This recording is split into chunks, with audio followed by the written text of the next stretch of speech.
El sonido. Origen y propagación del sonido. El sonido es considerado un fenómeno físico que consiste en una onda vibratoria que se transmite a través de un medio. El oído recoge la onda y la transforma en impulsos nerviosos que el cerebro reconoce como sonido. Además, es una propagación de energía en un medio material sin transporte de materia. Para que el sonido se pueda originar y propagar, es necesario que existan una fuente, un medio y un receptor. La fuente es la encargada de realizar un movimiento vibratorio. Estas pueden ser silbatos, bocinas, parlantes, instrumentos musicales o la voz humana. El medio es necesario para que exista propagación. Generalmente es el aire, pero pueden ser sólidos y líquidos, lo que nos da a entender que el sonido no puede propagarse en el vacío. Las ondas sonoras que se producen en los gases y líquidos son longitudinales, mientras que las que se producen en los sólidos pueden ser tanto longitudinales como transversales.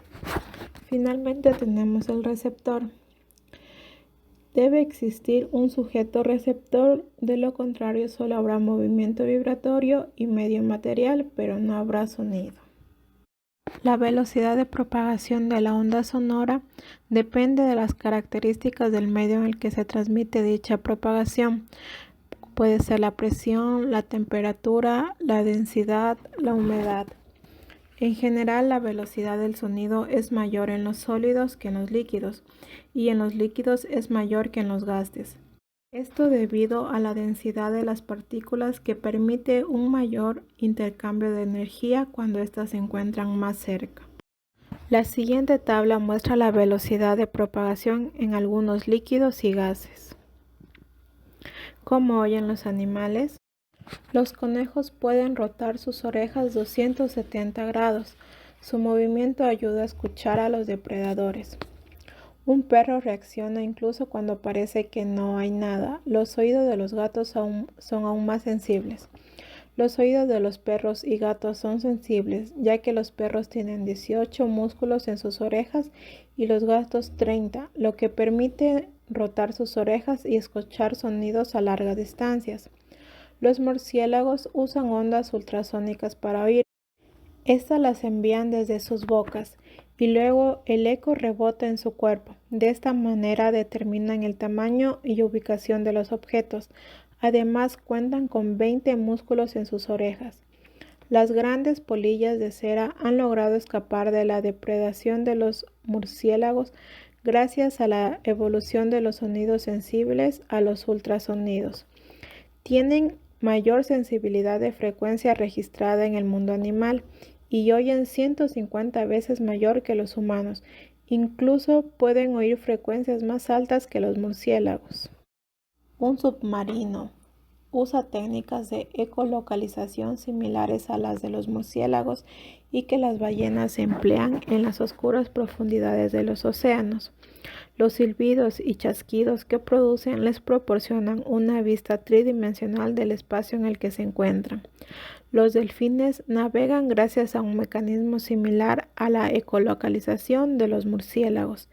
Envían impulsos sonidos desde sus frentes, que son reflejadas por los alrededores y luego recibidas por los receptores de sonidos en sus mandíbulas y dientes. Los elefantes pueden pronosticar una tormenta eléctrica. Con sus enormes orejas pueden oír el sonido de las nubes agrupándose antes de la lluvia. Los elefantes captan ondas infrasónicas, una frecuencia baja que los humanos no podemos oír. También pueden oír con sus pies, usando terminaciones nerviosas que detectan vibraciones del suelo. Los búhos no solo tienen una excelente visión nocturna y la capacidad de rotar su cabeza 360 grados, sino que también tienen una audición notable, pues pueden escuchar en forma simétrica. Así que cuando vuelan, un oído recoge los sonidos de arriba, mientras que el otro escucha los de abajo. El espectro de la audición. Percibimos los sonidos de nuestro entorno a través de los oídos, pero pese a la gran importancia de la audición en los humanos no se encuentra tan desarrollado como en algunos animales. La distribución de la intensidad de una radiación en función de una magnitud característica, como la longitud de onda que da la virtud para oír, se da de acuerdo a la energía o la frecuencia con relación al órgano del oído.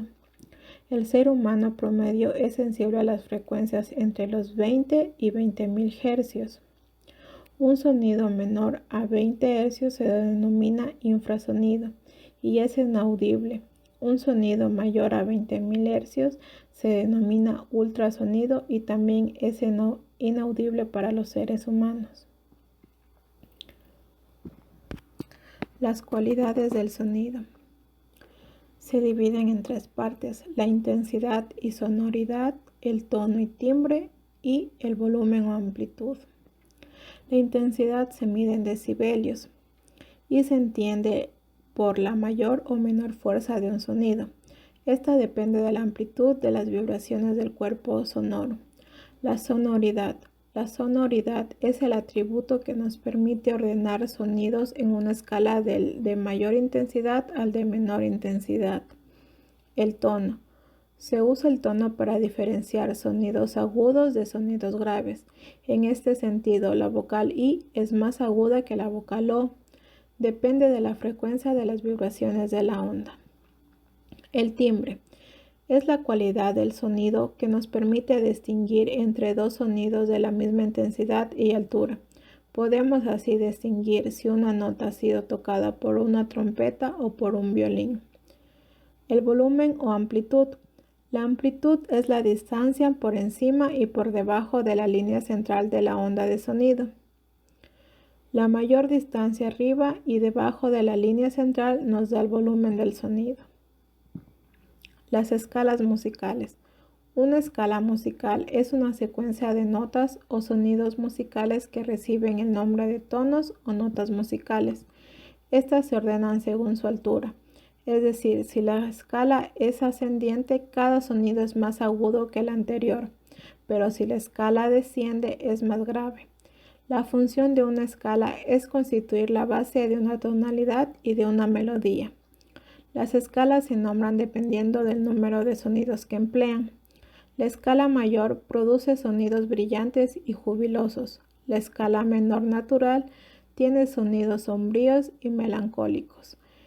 La escala menor armónica tiene un sonido misterioso oriental. El oído humano.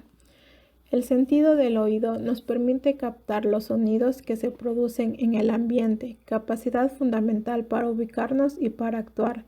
También es un elemento necesario en la comunicación humana y en la producción del lenguaje.